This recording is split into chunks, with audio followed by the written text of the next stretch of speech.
Bueno, vamos a comenzar entonces con el teórico número 22, que tiene que ver con patología endocrina, y vamos a desarrollar las neoplasias endocrinas múltiples que se agrupan en distintos síndromes, a los cuales denominamos neoplasias endocrinas múltiples de tipo 1 y neoplasias endocrinas múltiples de tipo 2, presentándose a su vez en dos variantes, la 2A y la 2B. Y para terminar vamos a hablar un poco de una forma de cáncer de tiroides, que es la variante medular familiar, que es una variante del MEN2.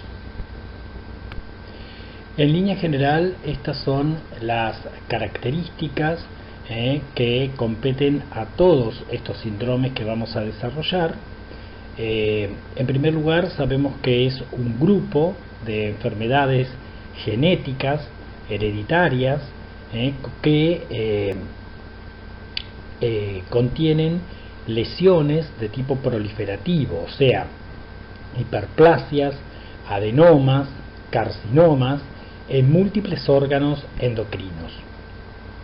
Por otro lado, sabemos que los tumores que aparecen en estos síndromes en línea general se dan a edad más temprana que en las formas esporádicas, ¿sí? Y que aparecen generalmente en múltiples órganos endocrinos, tanto en forma sincrónica, ¿no?, como metacrónica. Suelen ser generalmente multifocales, incluso en el mismo órgano. Los tumores suelen estar precedidos por una fase asintomática de hiperplasia endocrina que afecta a la célula de origen, y son habitualmente mucho más agresivos que las formas esporádicas y recidivantes que las formas esporádicas. Bueno, vamos a comenzar entonces con las neoplasias endocrinas múltiples de tipo 1, conocido también como síndrome de Werner, que se da en 2 de cada 100.000 personas, en donde vamos a observar pacientes que cursan con patología paratiroidea, especialmente hiperparatiroidismo primario, vinculados generalmente o a hiperplasias de células principales de la paratiroides o adenomas. Le siguen también la aparición de tumores endocrinos, generalmente agresivos, a menudo metastásicos, o microadenomas funcionales, especialmente gastrinomas, a nivel enteropancreático, siendo la localización más común el duodeno, pero así también pueden aparecer a nivel del páncreas. Otros adenomas endocrinos a nivel pancreático que pueden aparecer son los insulinomas. A esto se le agregan adenomas hipofisarios, destacándose especialmente los prolactinomas, así como también aquellos adenomas secretores de somatotropina, o somatotrofina sería. Y menos frecuentemente se le agregan por allí tumores carcinoides, adenomas tiroideos, adenomas adrenales, lipomas, colagenomas, etc. Bueno, en el síndrome de Werner, o NEM1, ¿no es cierto?, uno de los acontecimientos que tenemos que citar es la patología de la paratiroides, cursando generalmente con hiperparatiroidismo primario, ¿no es cierto?, que es una frecuente causa de hipercalcemia. En el 85-95% está producido por adenomas, y en el 55% más o menos, 10 a 55%, por hiperplasia primaria, tanto difusa como nodular. Es un poquito más frecuente en la mujer, 4 a 1, y especialmente en mayores de 50 años. ¿Sí? La causa más frecuente entonces de hiperparatiroidismo son los adenomas solitarios, pero en los síndromes genéticos familiares, como en el MEN1, ¿no es cierto?, puede aparecer generalmente vinculado también a la hiperplasia.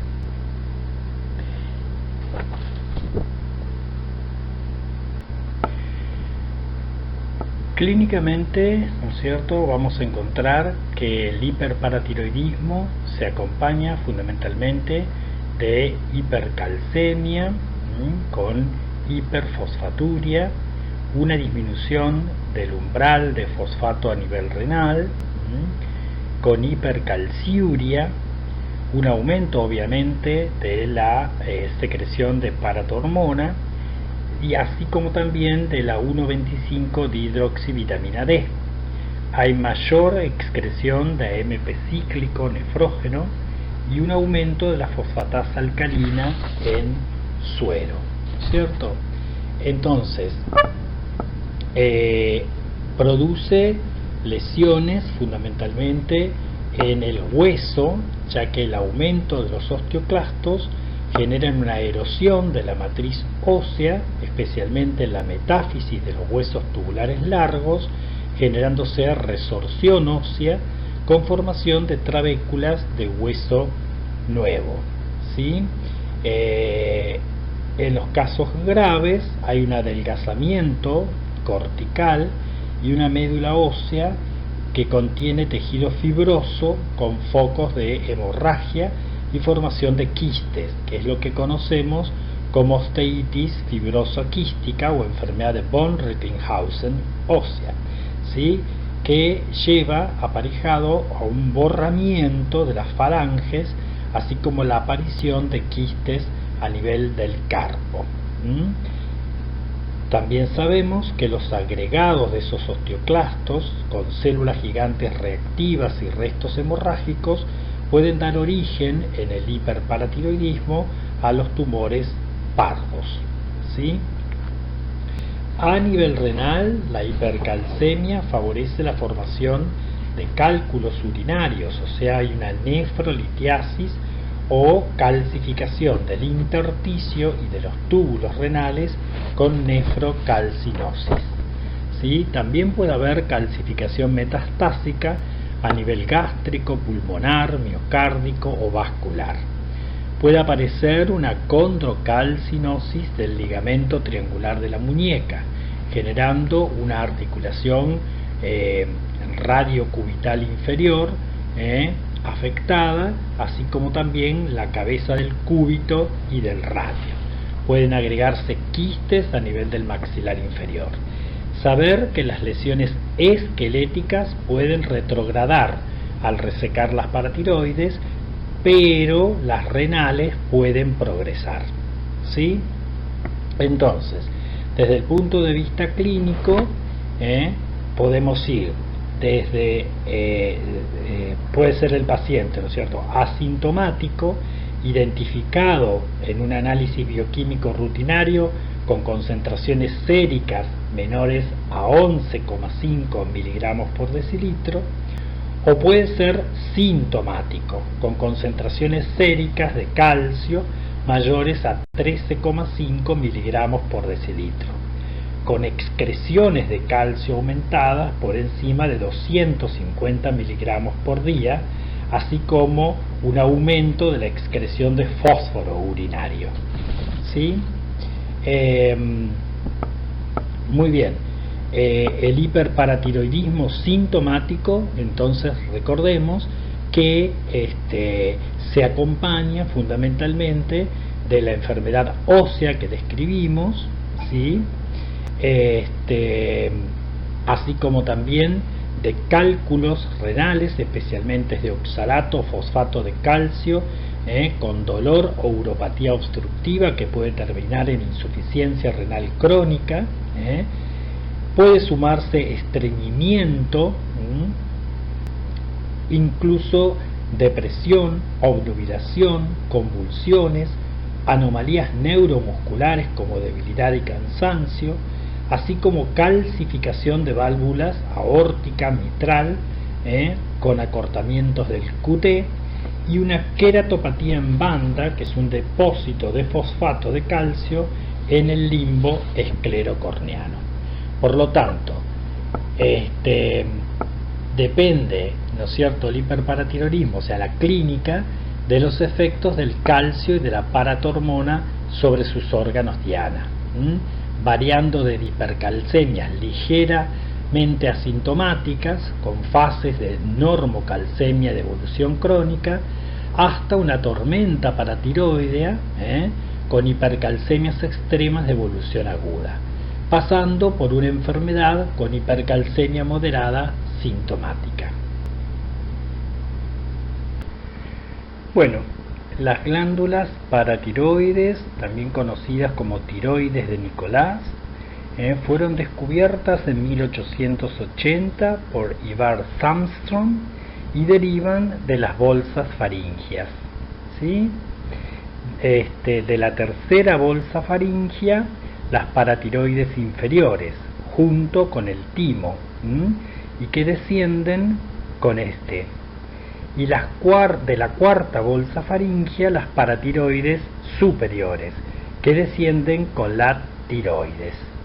Están ubicadas en la vecindad de los polos superiores e inferiores de los lóbulos tiroideos, a pesar de que pueden encontrarse a nivel de las vainas carotídeas en relación al timo, al mediastino anterior.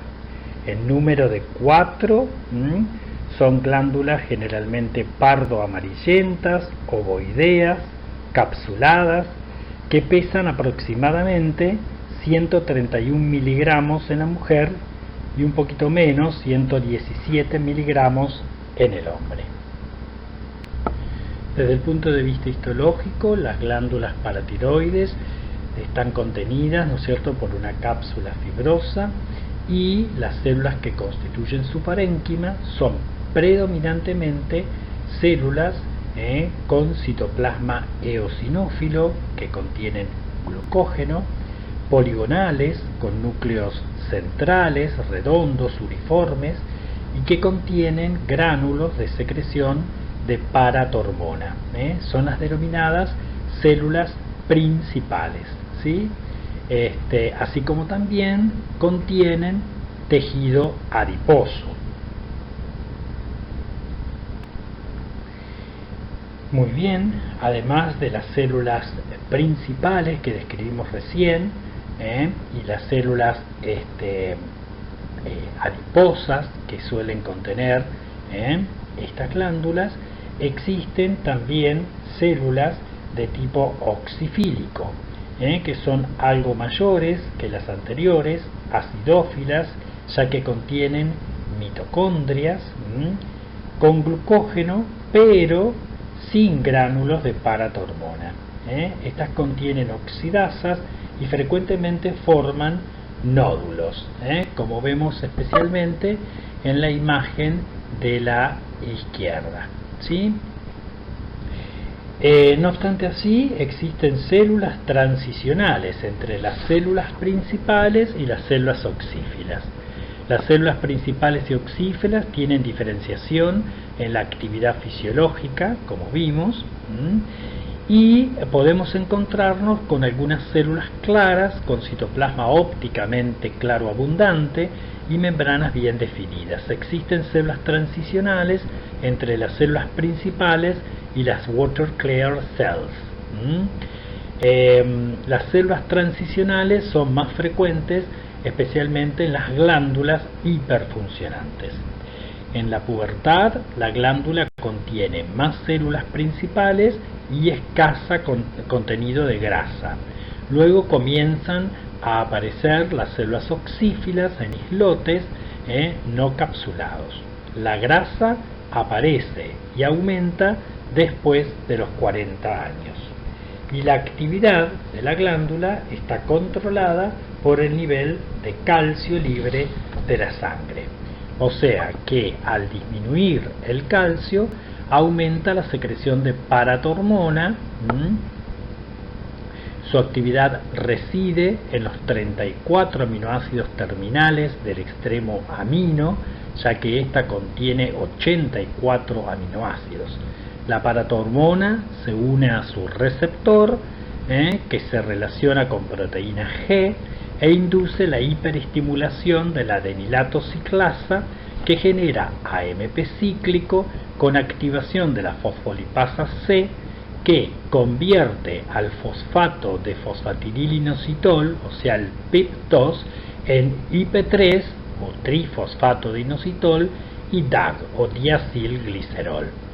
¿Qué funciones tiene la paratormona? Fundamentalmente activa osteoclastos, movilizando el calcio óseo, aumenta la reabsorción de calcio en los túbulos renales, aumenta la conversión de vitamina D a dihidrocolecalciferol en los riñones, así como que aumenta la excreción de fósforo en orina y potencia la absorción de calcio a nivel gastrointestinal.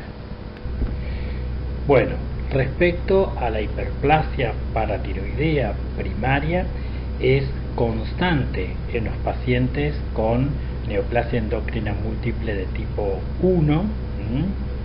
En estos casos, la pérdida alélica en el cromosoma 11, en el cual el gen del NEM1 está localizado, se ha encontrado en la mitad de las glándulas anormales, extirpadas de pacientes con este síndrome. En los casos clásicos, todas las glándulas están agrandadas, a veces hay más de 10 gramos, son rojizas o pardas, generalmente las superiores son más grandes que las inferiores, solo en algunos casos una glándula está agrandada y las otras son normales. Esto se denomina pseudoadenomatosa a la hiperplasia, y hay casos llamados ocultos donde las 4 glándulas aparecen normales en tamaño, pero hay una hiperplasia al examen histológico.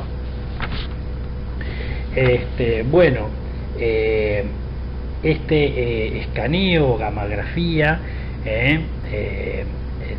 TC Stamibi,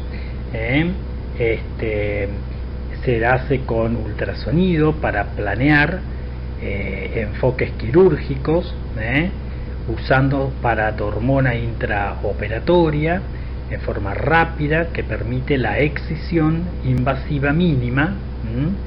En estos casos vemos que ese catión lipofílico se concentra en las mitocondrias y así podemos observar que hay mayor captación en las células anormales, ¿sí? De esta manera nos permite planear enfoques quirúrgicos con este tipo de estudio. Histológicamente, ¿qué vamos a ver? Bueno, generalmente hay un predominio de las células principales, aunque pueden haber otros tipos celulares. El patrón de crecimiento generalmente en los jóvenes es difuso, en las personas mayores es nodular. Las formas nodulares tienden a ser asimétricas y con una disposición variable, con alta proporción de células oxífilas, ¿sí? Pueden tener septos fibrosos, aparición de acinos y células con núcleos hipercromáticos gigantes, ¿sí? Excepcionalmente pueden haber innumerables focos microscópicos de tejido paratiroideo hiperplásico encontrados en el cuello en asociación con hiperplasia de células principales primarias de las 4 glándulas. Este fenómeno se denomina paratiromatosis y puede ser responsable en algunos casos de hiperparatiroidismo recurrente después de la terapéutica quirúrgica. Bueno, y la otra causa, ¿no es cierto?, de hiperparatiroidismo primario vinculado al síndrome de NEM1 es la aparición de adenomas de las paratiroides, ¿sí? Un poco más frecuente en la mujer, 3 a 1, especialmente alrededor de la 4ª década, Generalmente, obviamente, son únicos, que pueden ir de medio a 5 gramos. Algunos se reconocen solo microscópicamente, es el caso de los microadenomas. Pueden producir una deformación radiológica a nivel del esófago o la tráquea por compresión. Son ovales o levemente lobulados, generalmente tienen una cápsula fina y al corte van desde marrón a grisáceos. Pueden contener algún foco de hemorragia, calcificación y cambios quísticos, ¿sí? En el 75% afectan una glándula inferior, en el 15% afectan una glándula superior, en un 10% posiciones anómalas, de las cuales el 70% pueden ocupar mediastino, un 20% pueden encontrárselos dentro de la tiroides, en partes blandas del esófago o en su pared, y las glándulas no afectadas generalmente son normales o más pequeñas por inhibición retrógrada por calcio sérico.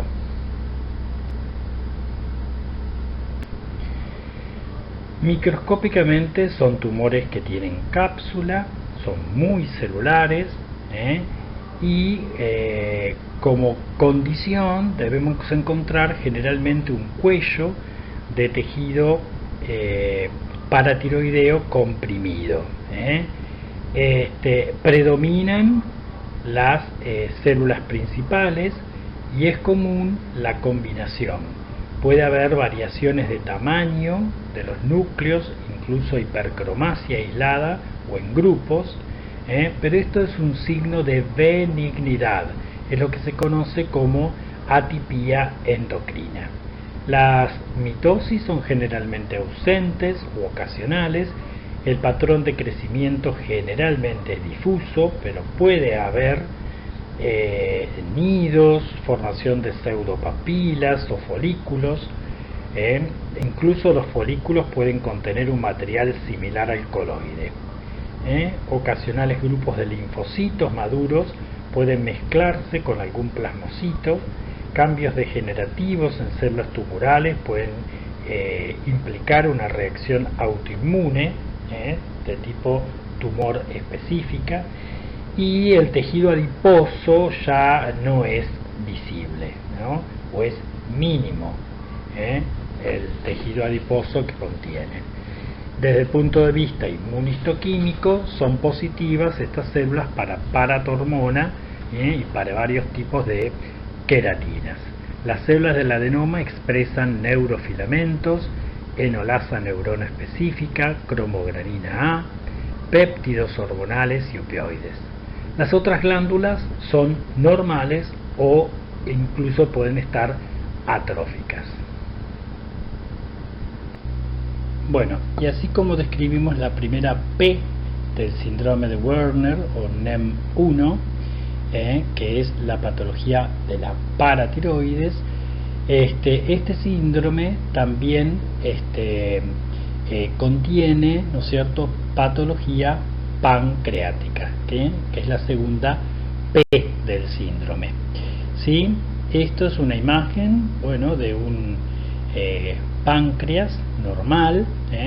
Recordemos que es un órgano generalmente con consistencia de tipo glandular, ¿no es cierto?, que tiene una cápsula fibrosa, que el 80 al 85% de la glándula es de tipo exocrino, pero tiene o contiene un 1 a 2% de parénquima de tipo endocrino. Es un órgano que mide aproximadamente 15 centímetros de longitud, que pesa entre 40 y 60 gramos y que tiene una cabeza, un cuello, un cuerpo y una cola, y que secreta entre 2 a 2,5 litros por día de un líquido rico en bicarbonato y agua, con enzimas y proenzimas digestivas.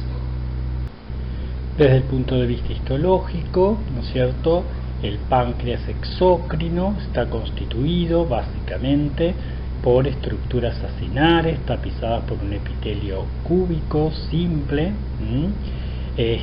donde podemos observar algunos tractos conectivos, ¿no es cierto?, que contienen los ductos intercalares, también tapizados por un epitelio cuboideo cilíndrico simple, al que le agregamos, ¿no es cierto?, el componente endocrino, que debemos tener en cuenta en esta ocasión, que son los llamados islotes de Langerhans. Sabemos que el páncreas cuenta aproximadamente con 1 millón de islotes de Langerhans que nos sirven básicamente para hacer el diagnóstico de glándula pancreática desde el punto de vista histológico, y que pesan aproximadamente entre 1 a 1,5 gramos. Estos islotes están formados por células de origen endodérmico, entre las que existen un 68% de células beta, que son las que forman insulina, un 20% de células alfa que forman glucagón, un 10% de células delta que forman somatostatina, un 2% de células PP, que son las que forman polipéptido pancreático, unas células llamadas D1 que forman el polipéptido intestinal vasoactivo, más células enterocromafines que forman serotonina. En el síndrome de NEM1, ¿no es cierto?, solemos encontrar tumores vinculados a las células de los islotes. No son frecuentes, generalmente aparece en adultos, ¿sí? Los hay pancreáticos como peripancreáticos, únicos o múltiples generalmente, que pueden ser benignos o malignos, funcionantes o no, y que pueden llegar a dar metástasis a ganglios linfáticos, hígado, a través de invasión vascular o infiltración local. En este caso estamos observando parénquima pancreático, ¿no es cierto?, con la aparición de microadenomas, ¿sí?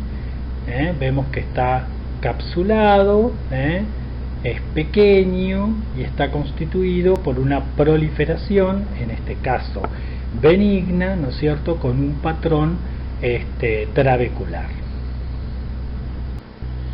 Bueno, de los más frecuentes de estos tumores endocrinos pancreáticos en el NEM1 son los insulinomas, que forman obviamente insulina a nivel de las células beta, lo que hace que el paciente se exprese con una hipoglucemia, acompañándose de una tríada bastante característica, como son crisis de hipoglucemia con niveles menores a 50 miligramos por decilitro y síntomas del sistema nervioso central que van desde la confusión, estupor hasta la pérdida de la conciencia. Sumado a esto, que los ataques se desencadenan básicamente por el ayuno o el ejercicio y se alivian rápidamente con la administración oral o parenteral de glucosa. Generalmente aparecen, como dijimos, en el interior pancreático, generalmente son benignos, generalmente son únicos, pero pueden ser ectópicos o múltiples. Hay un 10% de los casos que son malignos y que se diagnostican fundamentalmente por la infiltración local o por las metástasis a distancia. Son tumores de menos de 2 centímetros, pálidos o parduzcos, encapsulados. Microscópicamente pueden estar constituidos por cordones regulares formados por células redondas monomorfas que son positivas para insulina. Suelen acumular amiloide. Bueno, estas son otras imágenes donde se ve perfectamente una proliferación de células monomorfas de citoplasma algo eosinófilo con núcleos regulares redondeados a ovales, y lo que acabamos de decir, ¿no es cierto?, la aparición de ese depósito amiloide que suele caracterizar a estos tumores, considerados entonces tumores neuroendocrinos pancreáticos, en este caso bien diferenciados. Y el tumor más frecuente de estos tumores endocrinos que solemos encontrar son los llamados gastrinomas, que son tumores que secretan gastrina, que pueden desarrollarse en el duodeno, de hecho es uno de los sitios más frecuentes, en tejidos blandos peripancreáticos o incluso en el páncreas. Es lo que se considera como el triángulo del gastrinoma, ¿sí?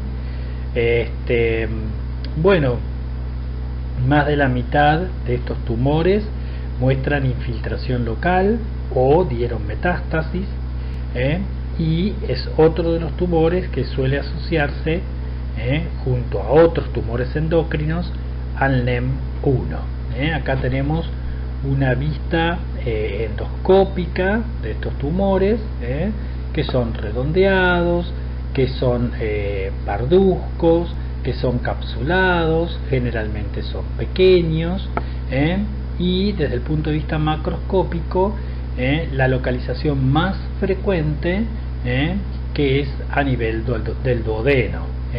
Ahí vemos entonces abierto el duodeno con sus pliegues característicos y el tumor ahí sobrelevado de aspecto polipoideo. Desde el punto de vista histológico se los observa así, ¿no es cierto? Pero en este caso vemos un gastrinoma en estómago. Por arriba, en la foto de la izquierda, vemos parte de la mucosa gástrica, y vemos la proliferación por debajo, constituida por estructuras de tipo acinar, que se destaca en la foto de la derecha, con células básicamente monomorfas, ¿no es cierto?, de citoplasma basófilo, con núcleos redondeados ovales, con nucleolos inconspicuos, de tipo benigno. Bueno, acá vemos otra imagen cuando se ve del lado derecho, ¿no es cierto?, parte de el páncreas, ahí por detrás el colédoco y el duodeno que está ahí abierto. Y en el páncreas observamos múltiples nodulitos blanco-amarillentos correspondientes a gastrinomas múltiples. Y del lado derecho vemos un corte histológico de una estructura polipoide tapizada por mucosa duodenal, que se corresponde con un gastrinoma pequeño, microadenoma a nivel del duodeno, que hace un pseudopólipo. Bueno, acá vemos un poco el detalle de las células del gastrinoma, con ese citoplasma vacuolado característico, los núcleos con nucleolos inconspicuos, redondeados ovales, ¿no es cierto?, y esas vacuolas típicas a nivel intracitoplasma. Y del lado derecho vemos primera porción del duodeno, ya que podemos observar más allá de las vellosidades del duodeno, ¿no es cierto?, por debajo las glándulas de Brunner, eso nos dice que estamos en primera porción, y un microadenoma abajo, que correspondió a un gastrinoma, que desde el punto de vista inmunistoquímico es positivo para gastrina. Bueno, acá vemos otra imagen histológica, en este caso es un gastrinoma a nivel del páncreas, ¿cierto?, totalmente benigno, bien diferenciado, ¿sí?, constituido, como vemos, por nidos y cordones de células, con esa cromatina característica en sal y pimienta y ese citoplasma un tanto anfófilo. Bueno, sabemos que estos gastrinomas, como vemos en el esquema a nivel del páncreas o en este caso en el páncreas, ¿no es cierto?, puede generar un síndrome que se caracteriza por la hipersecreción de ácido clorhídrico, lo que implica, ¿no es cierto?, una enfermedad ulcerosa grave asociada a esos tumores pancreáticos o duodenales. Estos tumores se llaman gastrinomas, como vimos, que forman gastrina, la cual produce una cantidad excesiva de ácido clorhídrico en el estómago y provoca úlceras pépticas, especialmente duodenales, ¿sí? Representa aproximadamente el 1% de las úlceras del duodeno y está presente en una de cada 50 úlceras recurrentes después de la cirugía. Es más frecuente entre la tercera y la quinta década de la vida y algo un poco más frecuente en los varones, ¿sí? Entonces ahí vemos en la imagen endoscópica múltiples úlceras a nivel del duodeno, producidas por el ácido clorhídrico, secretados por el aumento de la gastrina producida por gastrinomas, en este caso pancreáticos, lo que se conoce como síndrome de Zollinger-Ellison. Bueno, y podría tener también formación de tumores carcinoides. Los tumores carcinoides clásicamente son pequeños, si bien el tamaño es variable, en general son pequeños. En este caso vemos múltiples tumores carcinoides a nivel pancreático, con ese característico color amarillento que tienen los mismos, y que desde el punto de vista histológico pueden mostrar varios patrones, acinar, cordonado, tubular, pseudopapilar, etcétera, pero trabecular incluso, pero constituido por estas células características que son monomorfas de núcleos redondeados con una disposición de la cromatina muy característica. Bueno, acá vemos entonces una imagen histológica del lado izquierdo que se corresponde a una proliferación endocrina a nivel pancreático, constituida por acinos y cordones de células monomorfas pequeñas de núcleos redondeados ovales, ¿no es cierto?, que tienen, como vemos, una cromatina con una disposición muy característica que podemos ver a mayor aumento en esta citología del lado derecho, con esta típica distribución de la cromatina de los tumores carcinoides conocida como en sal y pimienta, ¿sí?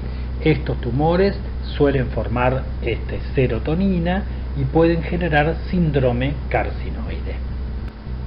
Bueno, y la tercera P del síndrome de Werner, o NEM1, es la patología de la glándula pituitaria, ¿cierto? También conocida como hipófisis, que se halla en la base del encéfalo, dentro de la silla turca, en proximidad con el quiasma óptico y los senos cavernosos. Es una glándula que tiene forma de alubia de 1 centímetro de diámetro, que pesa medio gramo.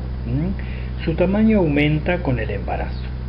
Desempeña un papel esencial en la regulación de la mayor parte de las demás glándulas endocrinas, y el control de la mayoría de las hormonas hipofisarias depende de factores liberadores que actúan positivamente y que proceden del hipotálamo, a excepción de la prolactina, ya que su control hipotalámico principal ejercido sobre ella consiste en una inhibición mediante la acción de la dopamina. Esta glándula consta de una adenohipófisis y de una neurohipófisis.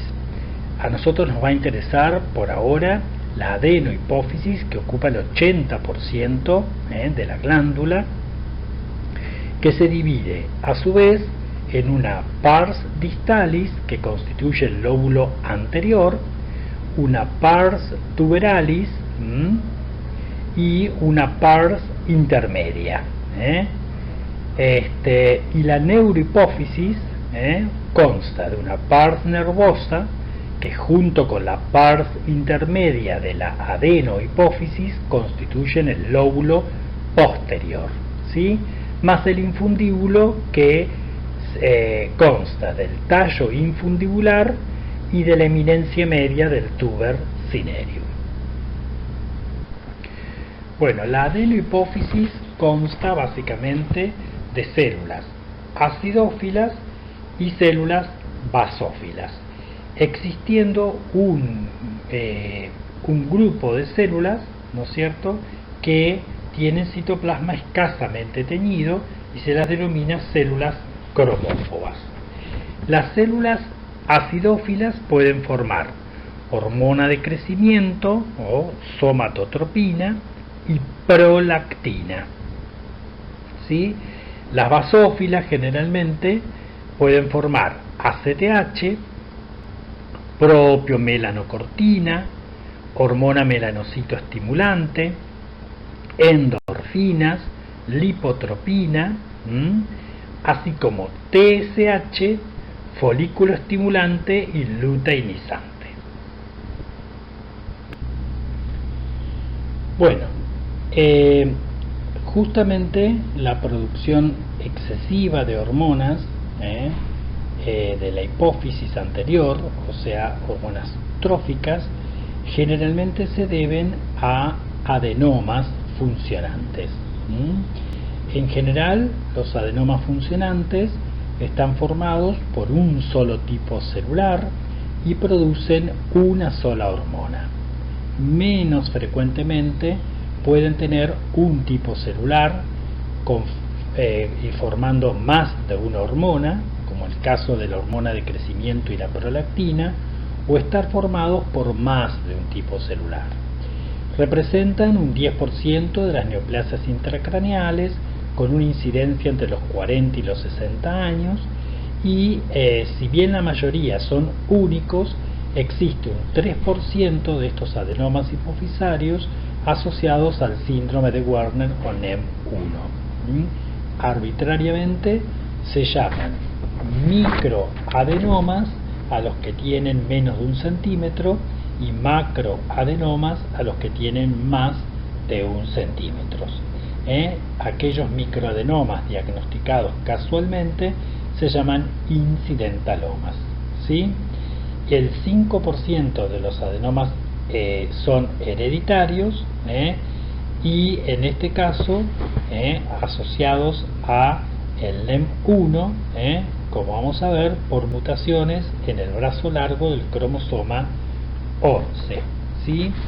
Los adenomas pueden tener distintos patrones: sólidos, papilares, glandulares o con células fusiformes. Y es importante, cuando observamos histológicamente un adenoma, ver el monomorfismo de sus células y la ausencia de trama de reticulina. Estos criterios los distinguen básicamente del parénquimo hipofisario anterior no neoplásico. Bueno, los prolactinomas habitualmente son blandos, son circunscriptos a la silla turca, aunque a veces pueden extenderse a la región supracelar, donde comprimen el quiasma óptico o estructuras adyacentes como los pares craneales, o erosionan la silla turca y la apófisis clinoides anteriores, o pueden extenderse a los senos cavernosos o esfenoidales. Solo un 30% no poseen cápsula, los más grandes pueden tener hemorragia y necrosis, y la hemorragia aguda puede provocar signos de un tumor de crecimiento rápido, lo que se conoce como apoplejía hipofisaria. Microscópicamente hablando, constan de células poligonales, uniformes, en capas o cordones, con un tejido de sostén o reticulina escaso o ausente. Los núcleos son uniformes, pueden haber aumento del pleomorfismo, escasas son las mitosis, los citoplasmas pueden ser acidófilos en este caso. Mediante el aspecto histológico no es posible predecir de manera fiable el estado funcional del adenoma, ¿no es cierto? Pueden aparecer calcoforitos o depósitos esféricos de amiloide en el caso del prolactinoma. Bueno, como dijimos, el prolactinoma es el más frecuente de los adenomas funcionantes. Va desde microadenomas hasta masas expansivas con efecto de masa. La mayoría contiene células cromófobas o acidófilas. Desde el punto de vista inmunohistoquímico se demuestra la prolactina en el citoplasma, en este caso con un patrón de tipo paranuclear, lo que implica una hiperprolactinemia que es proporcional al tamaño del tumor y que produce una amenorrea con galactorrea por inhibición de hormonas gonadotróficas, además de pérdida de la libido y esterilidad. Su diagnóstico es algo más fácil en la mujer entre los 20 y 40 años, probablemente por la gran sensibilidad de las menstruaciones. El segundo adenoma más frecuente asociado al NEM2 es el adenoma formador de hormona de crecimiento o somatotropo. Estos pueden haber alcanzado grandes tamaños cuando producen síntomas, ya que las manifestaciones del exceso de hormona de crecimiento suelen ser sutiles. Microscópicamente las células son granulares, cromófobas o acidófilas. La hipersecreción persistente de hormona de crecimiento estimula la secreción hepática del factor de crecimiento similar a la insulina o somatomedina C, que es la responsable de las manifestaciones clínicas, ¿sí?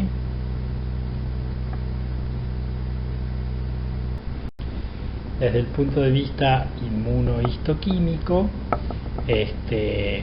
las células demuestran hormona de crecimiento citoplasmática y a veces pueden tener pequeñas cantidades de prolactina. Bueno, respecto a la causa del NEM1, ¿no es cierto?, se debe a la mutación en la línea germinal en el gen supresor tumoral NEM1, localizado en el brazo largo del cromosoma 11, gen que codifica a la menina de 610 aminoácidos, que se encarga de participar en la regulación de la transcripción génica normal. Y el desarrollo básicamente de NEM tiene que ver con la interacción que tiene la menina con algunos factores de transcripción, como son el JUM-D o el factor de transcripción de la leucemia de linaje mixto. Cuando se produce interacción con el factor de transcripción JUM-D, se produce un bloqueo de la activación transcripcional del mismo, lo que está implicado en el desarrollo básicamente de la neoplasia endocrina múltiple de tipo 1.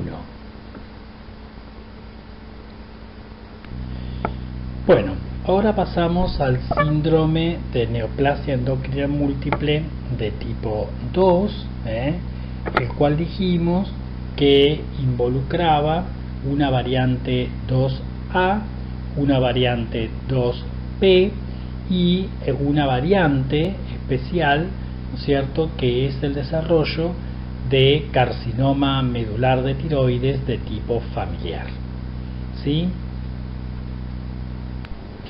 Bueno, el síndrome de NEM2A, conocido también como síndrome de Zippel, consta de un hiperparatiroidismo primario vinculados generalmente a hiperplasia paratiroidea, que ya lo hemos visto, al desarrollo en un 100% de los pacientes de carcinoma medular de tiroides, que ya lo vamos a ver, y en el 40 o 50% al desarrollo de feocromocitomas, ¿sí?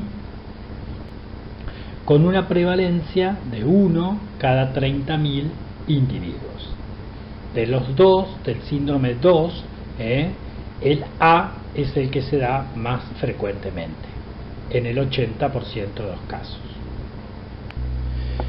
Bueno,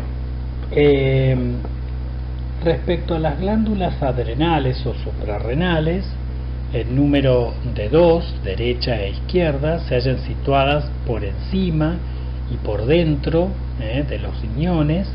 Tienen forma que varía con la edad, forma de lenteja hasta el tercer mes de vida embrionaria, una forma triangular hasta el nacimiento y engorro frigio en el adulto.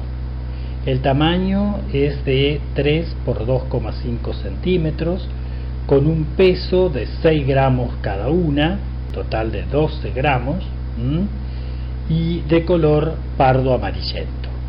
Recordar que las glándulas adrenales disminuyen su tamaño ante el estrés agudo por depresión lipídica y aumentan su tamaño durante el estrés crónico por hiperplasia cortical. Tienen una consistencia blanda, friable. Bueno, desde el punto de vista microscópico, son glándulas capsuladas que contienen una corteza y una médula. La corteza posee 3 zonas: una zona glomerular, una zona fasciculada que ocupa el 75% de la corteza, una zona reticular, que son derivados mesodérmicos, y la médula, que es un derivado neuroectodérmico y que contiene células cromafines. Para recordar entonces, así como la corteza forma mineralocorticoides, especialmente aldosterona en la zona glomerular, glucocorticoides, especialmente cortisol en la zona fascicular, y esteroides sexuales como andrógenos o estrógenos en la zona reticular, la médula adrenal, que deriva de la cresta neural, tiene células cromafines que forman catecolaminas, especialmente adrenalina, más, ¿no es cierto?, neuroblastos. Bueno, el feocromocitoma es una neoplasia formada por células cromafines que sintetizan y secretan catecolaminas y algunas hormonas peptídicas, y que son una causa infrecuente de hipertensión, que tiene la particularidad de que puede corregirse quirúrgicamente. Sabemos que solo el 10% de los feocromocitomas son extraadrenales, que el 50% de las variantes familiares son bilaterales, como se ven en esta tomografía, marcado con 1 y 2, dos feocromocitomas en forma bilateral en ambas adrenales. Sabemos que el 10% de estas feocromocitomas adrenales son malignos, biológicamente definidos por metástasis. Solo el 10% no está asociado a hipertensión, y el 10% de los adrenales aparecen en niños, predominantemente en los casos familiares y varones. Y hay un 25% de las personas con feocromocitomas que poseen una mutación en la línea germinal en al menos uno de 6 genes, especialmente en los jóvenes y en las formas bilaterales, genes que codifican subunidades del complejo succinato deshidrogenasa, o sea, SDHB, C y D, que codifican proteínas que transportan electrones a nivel mitocondrial, y en la sensibilidad al oxígeno. Se cree que la reducción justamente de la función de una o más de estas subunidades implica una estabilización del factor 1 alfa inducible por hipoxia, favoreciendo así la carcinogenia. Desde el punto de vista morfológico, son lesiones circunscriptas, pequeñas, hasta masas hemorrágicas grandes de 100 gramos a 4000 gramos. Los tumores grandes son bien delimitados por un tejido conjuntivo, por una cortical comprimida o tejido medular. Son lobulados por trabéculas fibrosas muy vascularizadas y pueden apreciarse restos de glándula suprarrenal conectados a uno de los poros. Generalmente son amarillentos o hemorrágico-necróticos, o a veces tienen quistes que borran la glándula.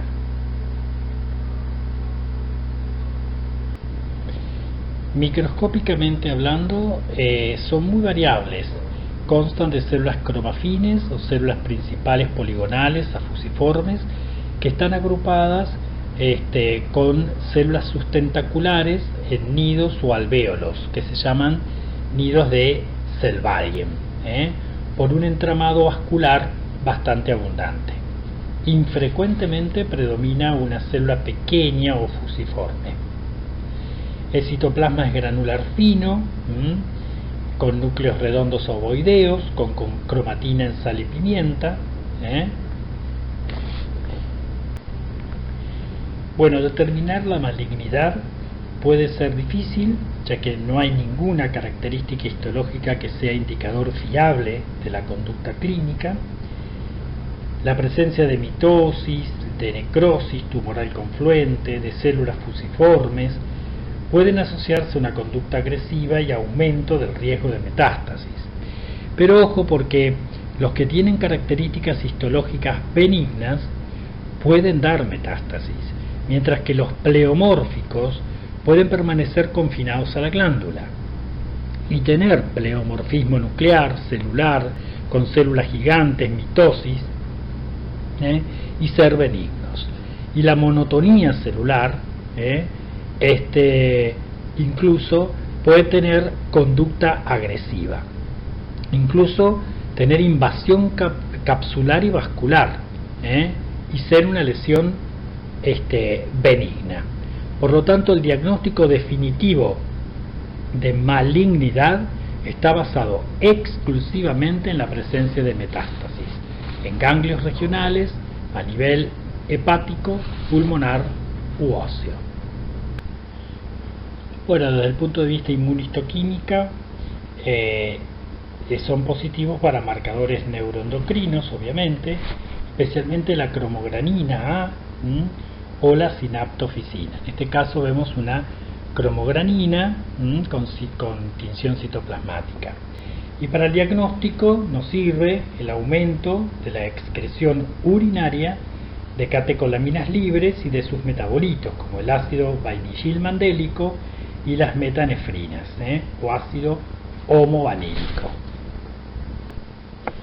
Bueno, y sabemos que esta variante, el MEN2A, o síndrome de Zippel, se debe a mutaciones en la línea germinal, en el protooncogen RET, en el brazo largo del cromosoma 10, ¿cierto? Que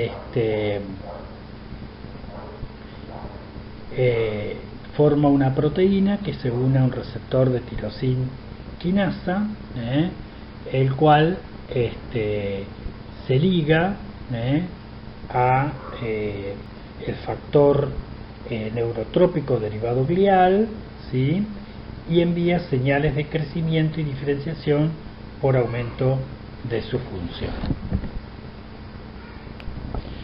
Bueno, ahora pasamos entonces al síndrome de neoplasia endocrina múltiple 2B, o síndrome de Wagemann, y que incluye básicamente feocromocitomas también, carcinomas medulares de tiroides, pero no tiene hiperparatiroidismo primario. Lo que se agrega en esta variante es la aparición de múltiples neuromas o ganglioneuromas, tanto en la piel, en la mucosa oral, en los ojos, en el aparato respiratorio, en el aparato digestivo, y se caracteriza también por un hábito marfanoide, con aumento de la longitud del esqueleto axial e hiperextensibilidad de las articulaciones. Acá vemos una imagen justamente de esos neuromitas que aparecen, en este caso determinados nervios corneales prominentes. También es muy característico encontrar estos neuromas a nivel de la lengua, o como en este caso, neuromas perilímbicos, vinculados a la córnea. Este es un caso que tenía este tipo de neuromas, o ganglioneurofibromatoses a nivel del intestino. Vemos la pieza quirúrgica del lado izquierdo, ¿no es cierto?, con esa tumoración que tenía crecimiento exofítico adherido a la pared hacia el mesenterio. Acá vemos cortada la pieza y vemos la proliferación en su pared blanco-amarillenta. Acá vemos histológicamente esa proliferación que vimos en el intestino, ¿no es cierto?, cómo genera un aspecto pseudopolipoideo, digitiforme, una proliferación sólida de tipo fuso celular, con núcleos un tanto ondulados. Acá vemos que desde el punto de vista inmunistoquímico, ¿no es cierto?, el origen neural que tenía, ya que vemos que es positivo para la proteína S100, así como de marcadores neuroendocrinos como la sinaptofisina. Y acá vemos un campo en donde se agregan a las células enterogliales la aparición de células grandes, ¿no es cierto?, de tipo ganglionar, que como vemos son positivas para S100. Por eso a esta proliferación se la denomina ganglioneurofibromatoses intestinal. Bueno, y esto es lo que les decía con respecto al hábito marfanoide, donde se ve un claro aumento de la longitud del esqueleto axial, ¿cierto?, y lo de la hiperextensibilidad de las articulaciones. En el caso del MEN2B, ¿no es cierto?, la causa es el cambio de un aminoácido en el gen RET, distinto de las mutaciones del MEN2A, que implica una autofosforilación y activación constitutiva del gen RET en ausencia de ligando. Bueno, y para ir terminando, entonces vemos una imagen de una glándula tiroides normal, que está localizada en la región infraioidea, sobre la cara anterior del cuello. Es una glándula de color generalmente gris rosado violácea. Al corte tiene un característico brillo coloide, es de consistencia blanda y de un tamaño variable. Es un poco más grande en las mujeres y aumenta con la menstruación y el embarazo, pero en condiciones ordinarias mide aproximadamente 7 por 3 centímetros de alto. El peso aproximado en el adulto es de 25 a 30 gramos. Consta de dos lóbulos, derecho e izquierdo, unidos por un istmo, de cuyo borde emerge generalmente la pirámide del Alouette, ¿sí?, que representa la parte inferior del conducto tirogloso, que se la halla más o menos en el 40% de la población general. Es una glándula que tiene abundante irrigación. Desde el punto de vista histológico, la unidad funcional de la glándula tiroides es el folículo tiroideo, que como vemos está rodeado de células cúbicas simples, ¿sí?, y que contiene una secreción intraluminal correspondiente al coloide. Acá también vemos marcado con 4 unas células que son de tipo parafolicular, que están en la pared del folículo, no en el intersticio. Bueno, como dijimos entonces, acá vemos los folículos tiroideos tapizados por esas células foliculares cuboideas o aplanadas, y de importancia vamos a destacar las células parafoliculares C, que forman parte del epitelio folicular, que no son intersticiales, que se encuentran en la parte media de cada uno de los lóbulos y que son positivas para calcitonina. Los extremos superiores, inferiores y el istmo de la tiroides casi no tienen células C. Además, observamos coloide amorfo y capilares. Bueno, y para terminar vamos a hablar un poquito sobre el carcinoma medular de tiroides, que son tumores generalmente solitarios, aunque en el caso de la variante familiar pueden ser múltiples o pueden ser bilaterales. Los más grandes pueden tener necrosis y hemorragia y extenderse fuera de la cápsula. Son firmes, son gris o marrones, con características infiltrativas. Se dan la variante familiar en un 20 a 30% de los casos. Si bien los carcinomas medulares se dan en pacientes algo más jóvenes, en el caso de los familiares son pacientes algo más grandes, de entre 50 y 60 años, con una evolución clásicamente indolente, y que, como dijimos, pueden ser o múltiples o bilaterales, como vemos acá, ¿no es cierto? En ambos lóbulos vemos un tumor.